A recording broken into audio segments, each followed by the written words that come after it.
네, 오늘 하나님의 말씀 마태복음 5장 14절에서 16절의 말씀을 제가 세 번역으로 다시 한번 읽겠습니다.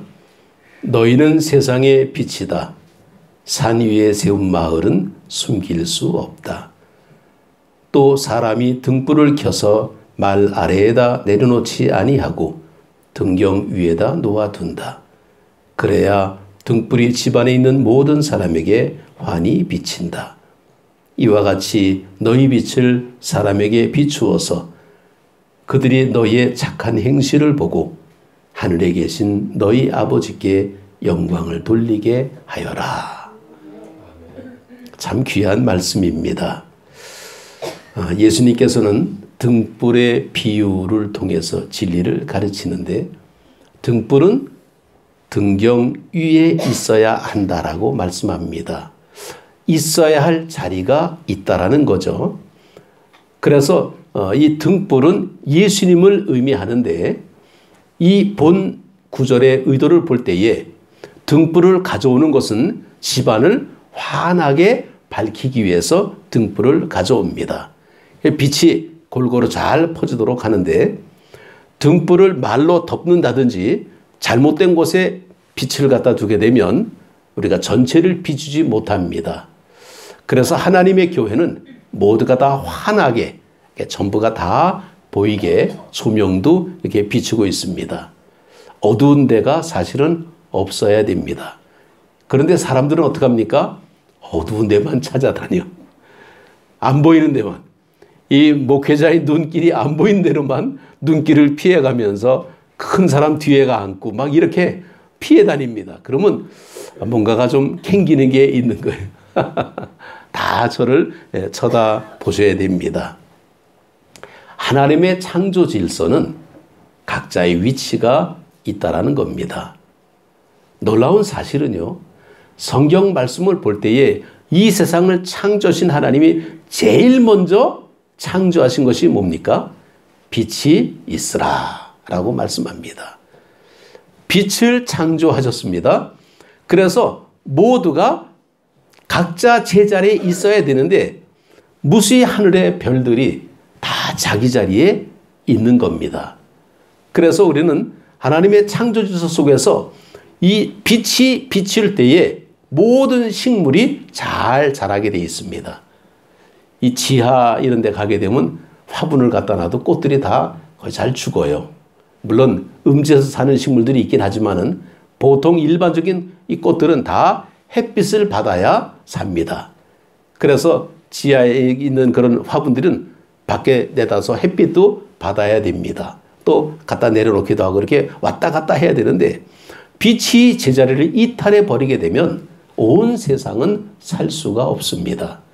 이 지상의 온난화, 엘니뇨 현상이라 그러죠.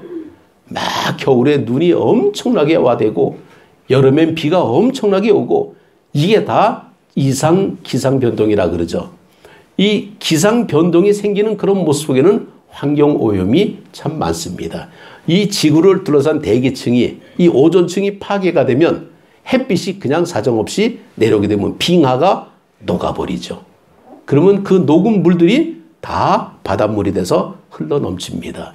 저 하와이 쪽의 어느 섬은요, 해마다 이 바닷물의 수면을 측정을 하는데 섬이 점점 잠겨지고 있다라는 뉴스가 있더라고요.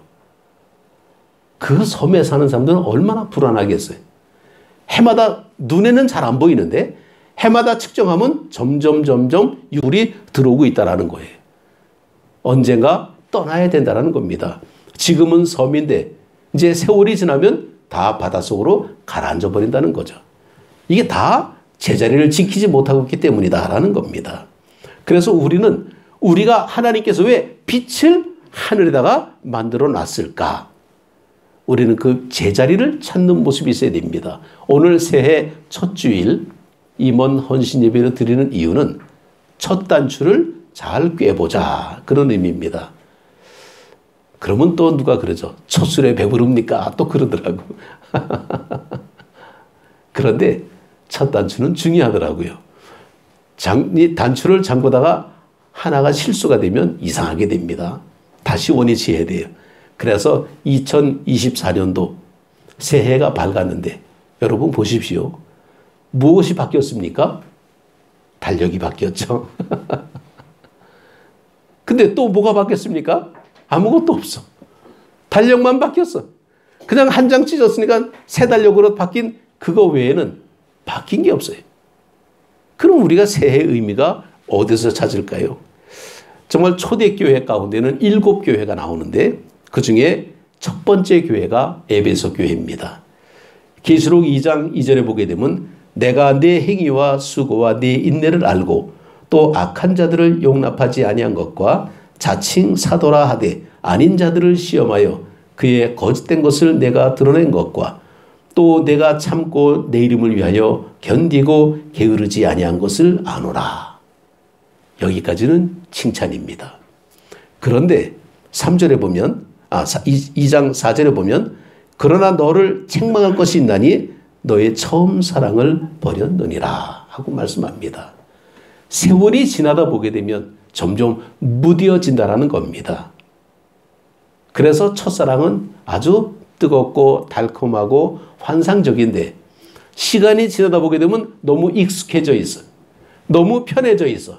이제는 그냥 그렇고 그냥 이렇게 그냥 지나가고 맙니다. 우리의 신앙생활이 교회를 다니다 보게 되면 이게 자꾸만 무뎌지게 됩니다.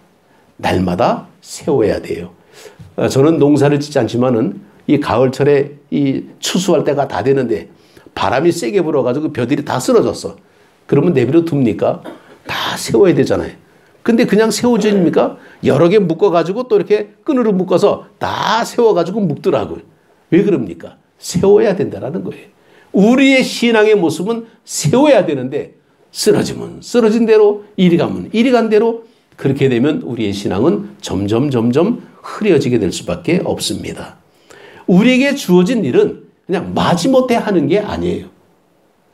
정말 어쩔 수 없이 하는 것을 의무라 그럽니다. 근데 의무라는 것이 얼마나 참 부담스럽습니까? 그래서 의무금 그러면 부담금 그래. 굉장히 힘듭니다. 그런데 그것보다 다른 게 있어요. 충성된 모습이 있습니다. 그거는 기쁨이요 자발적인 겁니다. 자원해서 드리는 것은 충성입니다. 하나님 앞에 구할 것은 충성이라. 그래서 계시록 2장 10절에 보게 되면 바로 에베소 교회에게 그렇게 말씀합니다. 내가 죽도록 충성하라. 그리하면 내가 생명의 관을 내게 주리라 하고 말씀합니다. 그들이 수고하지 않은 게 아닙니다. 행위가 있고 수고가 있고 인내가 있고 악한 자를 용납하지 아니한 것과 거짓된 것을 드러낸 것과 참고 견디고 게으르지 아니한 것을 아노라 하는 거 보니까 엄청나게 훌륭한 교회입니다. 그렇게 훌륭한 교회인데 첫사랑을 잃어버리니까 교회가 제다리를 이탈해버리고 마는 거예요. 탈선이라 그러죠. 기차가 탈선하면 어떻게 됩니까? 사고 납니다. 제자리로 가야 됩니다. 우리의 신앙의 모습은 온전한 모습으로 가야 되는데 예수님께서는 등불을 등경 위에 둬야 된다. 이 등불이 예수님입니다. 예수님이 모든 사람에게 다 알려져야 된다는 거예요. 그래서 마가복음 4장 22절에 보면 드러내려고 하지 않고는 숨긴 것이 없고 나타내려 하지 않고는 감춘 것이 없느니라 하고 말씀하는데 이 현대어 성경에는 이렇게 쉽게 써 있습니다. 감추어진 것은 나타나기 마련이고 비밀은 드러나기 마련입니다. 이렇게 나와 있어요. 다 드러납니다. 정말 이 빛 아래서 모든 것이 드러나게 될 때에 거짓이나 부정은 용납될 수가 없습니다. 조금은 이해가 되겠죠. 사람이기 때문에 안 되는 거 어떡합니까? 그런데 안 되는 거 어떡하냐고 그냥 주저앉는 것이 아니라 안 되더라도 하려고 노력하는 모습이 있어야 된다는 거예요. 바로 하나님께서는 원하시는 바로 그런 겁니다. 우리의 능력과 우리의 재능과 우리의 모든 어떤 공로를 원하는 것이 아니라 우리의 마음 자세가 어떤가를 찾고 계시는 거예요. 벌써 그래서 첫인상이 척 보면 이렇게 어느 정도 안다 그러잖아요. 그래서 마태복음 5장 16절에 너희 빛을 사람 앞에 비치게 하여 이것은 우리한테 비치는 게 아닙니다. 사람 앞에라는 것은 믿지 않는 사람들이죠. 믿는 사람들끼리는요, 서로가 흉을 볼 수가 없어. 집안 식구끼리 욕합니까? 있다면 아마 이상한 집안이 그거는. 집안 식구는 다 감싸주게 돼 있어. 암만 저거 해도 다 감싸줍니다. 그런데 다른 사람은 안 그래요. 평가가 달리 나온다는 겁니다. 내가 볼 때는 괜찮아. 그런데 다른 사람이 볼 때는 이상해요. 그러면 바꿔야 됩니다. 그런데 안 바꿔요. 왜? 내가 볼 때 괜찮으니까. 그러면 우리 이 세상은 우리는 온전히 살아갈 수가 없습니다. 우리는 혼자 사는 세상이 아니에요. 우리는 무인도에서 사는 세상이 아닙니다. 더불어 사는 세상에 나 좋다고 나 혼자 모든 거 다 하고 나가게 되면요, 다른 사람들 굉장히 불편해집니다. 그래서 우리는 배려라는 양보심이 필요한 거죠. 우리가 줄을 쓴다라는 것은 우리 한국 사람들은 줄서기라 그러면 쇠치기가 먼저 나와. 아, 참 이상해. 그런데 쇠치기에서 나가면 굉장히 하나님의 뜻이라 그러더라고요. 아니죠. 줄을 서야 됩니다.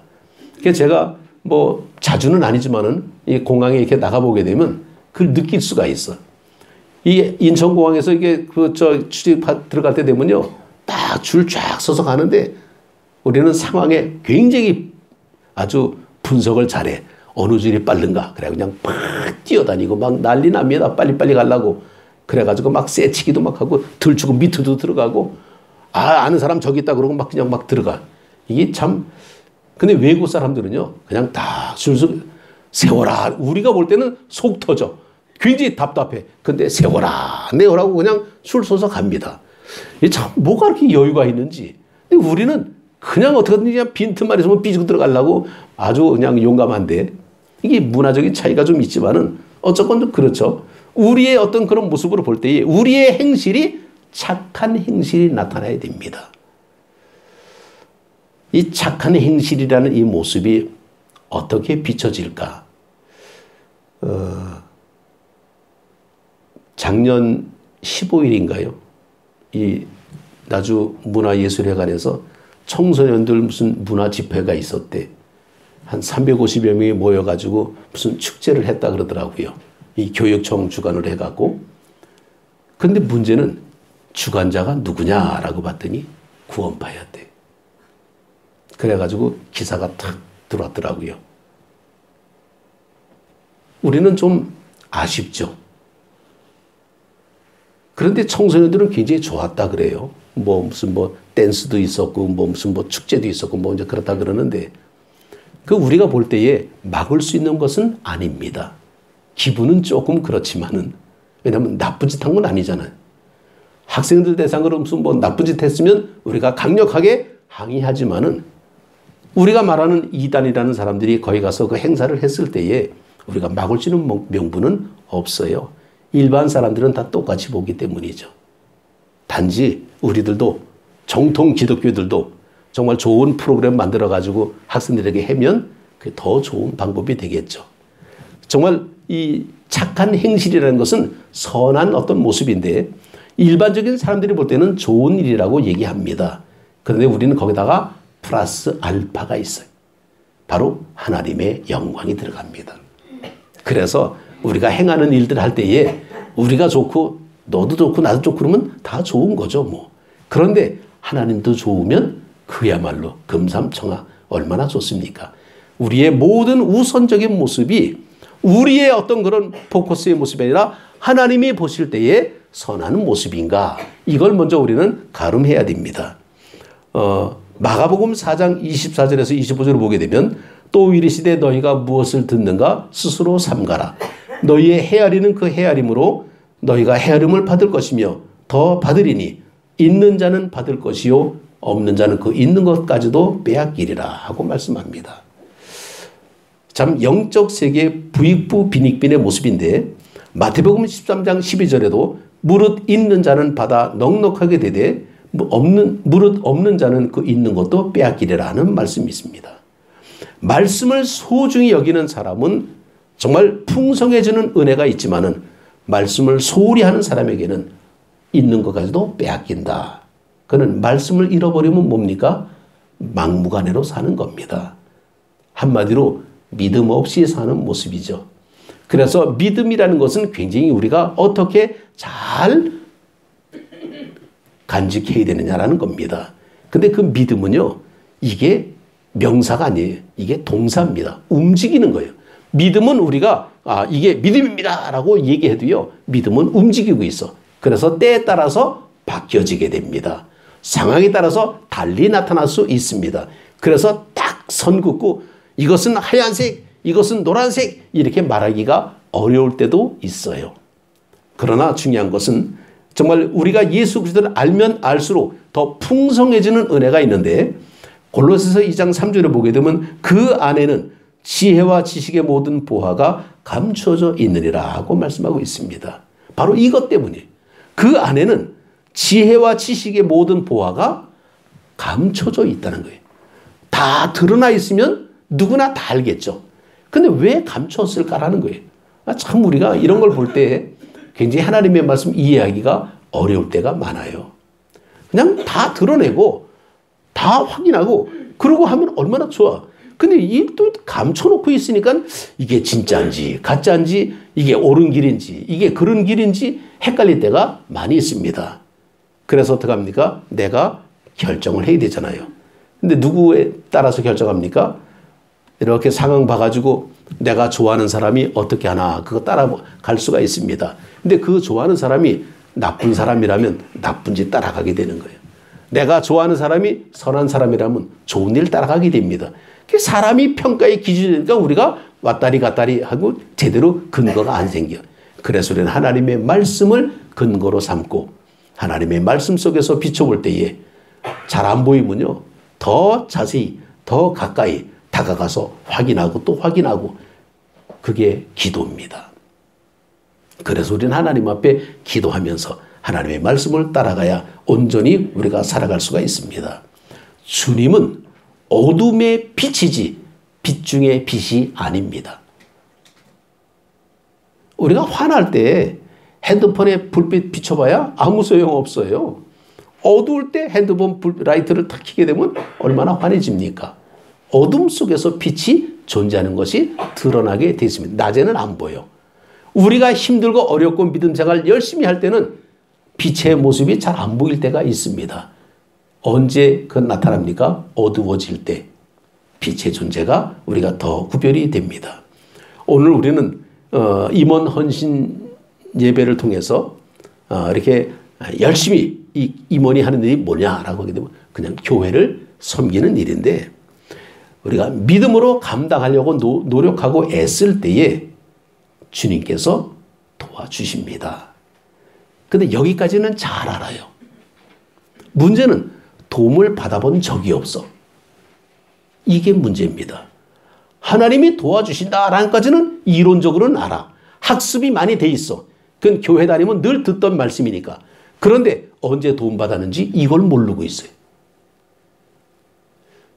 우리가 하나님의 말씀을 들을 때에 우리가 예민하게 들을 수 있는 모습이 있어야 됩니다. 그건 바로 뭐냐면 우리의 마음과 생각을 넓혀야 돼요. 우리의 마음과 생각이 한 평밖에 안 된다 그러면 담을 수 있는 게 한 평밖에 안 됩니다. 근데 마음과 생각이 넓은 평수를 가지고 있으면 그만큼 많은 것을 담을 수가 있죠. 우리는 이 취지는 마음과 생각을 누구의 마음으로 담느냐? 예수님의 마음으로 담아야 우리가 모든 것을 바라볼 때에 부딪힘이 없습니다. 제일 많이 부딪히는 게 뭐냐면 사람과의 관계예요. 말 한마디 잘못하면요 굉장히 섭섭합니다. 속상하고 나를 미워하나? 나를 싫어하나? 우리가 오해할 수가 있습니다. 그런데 예수님의 마음을 가지고 있으면 왜 그렇게 했을까? 그런 이유가 있었겠지 뭐. 그리고 그 다음에 물어보면 그러면 됩니다. 근데 안 물어보고 화부터 내. 그럼 이게 우리들의 모습이에요. 그래서 교회가 다툼이 많아요. 그래서 예전에는 이 교회 가면 싸운다 소리 많이 했었어요. 지금도 사실 그래요. 싸움이 일어나는 게 정상입니다. 근데 그걸 너무 일반화시켜버리게 되면 재미가 없어. 아니 무슨 치고받고 막 코피 터지고 이게야 싸웁니까? 말로 싸워도 얼마나 상처 많이 받는지 몰라요. 아주 그냥 말로 싸우는 게 더 힘들 때도 있습니다. 그래서 우리는 너그러운 마음을 가져야 됩니다. 누가 뭐라 그래도 그렇겠군. 그러시냐고. 그러면서 우리가 받아들이면서 이렇게 한 걸음 뒤로 나가서 그 모습을 이렇게 보고 또 내 모습도 들여다보고 그러면 이게 하나님께서 원하는 일인지 이게 우리가 판단할 수가 있습니다. 그래서 우리가 하나님 앞에 믿음 생활 열심히 하게 되면요. 주님의 마음을 본받아야 돼. 그런 믿음으로 우리가 나가야 됩니다. 또 우리가 이 교회에서 정말 임원으로 우리가 열심히 살려면요. 성경의 10계명을 우리가 따라야 됩니다. 그 10계명의 내용을 보게 되면 정말 우리가 잘 알듯이 정말 하나님 외에는 다른 신을 섬기지 말라. 이게 시작 아닙니까? 그 계명이 10개이기 때문에 10계명인데 이걸 반으로 뚝 자르게 되면요. 앞에 4가지 계명은 하나님을 향한 계명이에요. 나머지 5번째부터는 인간을 향한 계명입니다. 그래서 하나님 중심의 계명이 있고 인간 중심 계명이 있는데 하라 하는 게 8개고 하지 말라 하는 게 2개예요. 안 하면요. 최소한 8개는 하는 겁니다.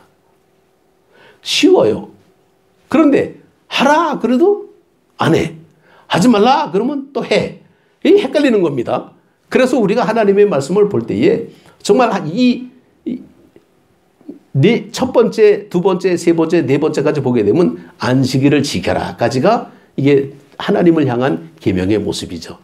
이게 중요하기 때문에 10계명에 나와 있는 겁니다. 딴 데 가게 되면 안 돼요. 안식일은 하나님의 교회에 나와야 됩니다. 우리가 임원들은요.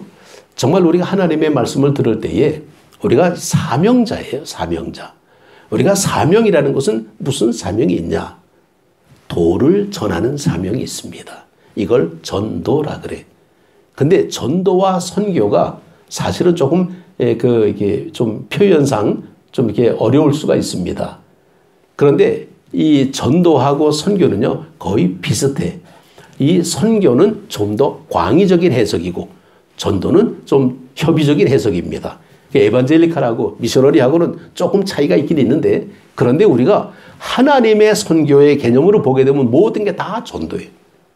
우리가 살아가는 것 자체가 전도입니다. 삶의 전도가 될 수가 있고 나가서 노방전도도 전도가 될 수 있고 이 모든 것이 다 선교의 영역 속에 다 포함되어 있는 겁니다. 누구하고 만나서 밥 먹는 것도 선교예요. 이게 미셔너리입니다. 그러니까 우리는 이 선교에 대한 모습을 놓고 볼 때에 최소한 하나님의 교회 임원은 1+1은 좀 해야 됩니다. 무슨 말인지 이해가 되시죠? 1+1. 교회 나올 때 같이 나오시라는 거예요. 근데 제가 이스라엘 갔을 때 거기 가이드 하시는 그 이스라엘 유학생 분이 그런 얘기 하더라고요. 우리가 마트에 가게 되면 1+1 그런 게 막 있고 뭐 2+1 그런 거 있는데 이게 어디서 나온지 아십니까? 그러더라고요. 유대인의 상술이었답니다. 유대인들은 굉장히 지혜로워. 우리가 교회 믿음 생활할 때에 혼자 나오는 것도 좋지만은 누군가 같이 나오는 것이 더 좋다라는 거죠. 그리고 하나님의 교회 온전한 믿음의 삶의 모습을 드러내 보여야 됩니다. 우리가 주님 그러잖아요. 주님. 그럼 뭡니까? 뒤집으면 우리가 이제 빈대떡 탁 뒤집듯이 뒤집으면 뭡니까? 주님 그러면 나는 종입니다. 그런 의미죠. 그러니까 우리는 하나님 앞에 헌신된 모습을 놓고 볼 때에 믿음의 삶의 모습은 모든 것이 천지를 창조하신 하나님의 것입니다. 라는 것을 인정하는 거예요. 그렇다면 내 것은 뭡니까? 아무것도 없다라는 거죠. 내 거는 아무것도 없는데 우리는 어떻게 합니까? 다 등기상 다 내 거야. 우리는 내가 소유욕이 상당히 강합니다. 사람들은. 그래서 그런 것을 우리가 굉장히 좀 어려워하는데 그러나 다 하나님의 것이다. 그것을 하나님 앞에 고백하는 모습이 10의 1조입니다. 우리가 성경적으로 볼 때에 우리의 신앙생활의 가장 중심의 모습이라고 볼 수 있어요. 이게 무슨 세금입니까? 이게 무슨 입장료입니까? 우린 그런 건 아니에요. 그런데 사람들은요, 늘 교회 다니다 보면 익숙한 어떤 모습들이 있어서 예수 믿지 않는 사람들 보게 되면 교회 가는 게 제일 큰 부담이 물질적인 부담이에요. 교회 일을 하려고 그러면요, 제일 먼저 부딪히는 게 뭡니까? 물질이에요. 그런데요, 하나님께서 우리는 하나님의 일을 하려면 파워가 있어야 돼. 물질의 파워가 있어야 됩니다. 이거를 우리가 극복하지 않으면 아무 일도 못해. 세상에 많은 사람들은요, 사업하는 사람들 보게 되면 내가 볼 때 심할 정도로 기분적인 사람들도 있어요. 물론 계획적이고 질서적이고 이거 다 뭐 쉽게 말하면 작게 말하면 가계부고 크게 말하면 뭐 어떤 좀 뭐 저건데 그런 거 다 계획적으로 우리가 해야 됩니다. 그럼에도 불구하고 너무 우리가 힘들게 살아왔어요. 어렵게 살아왔어요. 그게 우리가 압니다. 그게 지금 사는 사람들도요. 돈이 있어도 맨날 검소하게 사는 사람들 많아요.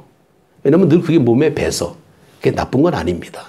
그런데 조금은 좀 누릴 거는 누려야 되잖아요. 어떤 사람은요. 외상이라면 소도 잡아먹는다고 외상으로 다 모든 거 해. 그럼 그냥 늘 평생 어떻게 갚으면서 살아가는 겁니다. 근데 보면 늘 여유 있게 살아요. 마음의 여유가 있더라고요. 근데 사실은 보면요. 빚쟁이야. 근데 드러내질 않아요. 그러니까 교회에서 우리가 믿음 생활할 때에 우리가 영적인 빚쟁이라 그러잖아요. 하나님의 은혜의 빚을 줬잖아요. 우리가 자녀들한테 무슨 뭐 빚을 넘겨줍니까? 그런 건 안 하잖아요. 나도 누구한테 남한테 가서 아쉬운 소리 안 합니다. 없으면 말고 그냥 있으면 먹고 뭐 그러지. 그런데 때에 따라서는 하긴 해야 돼.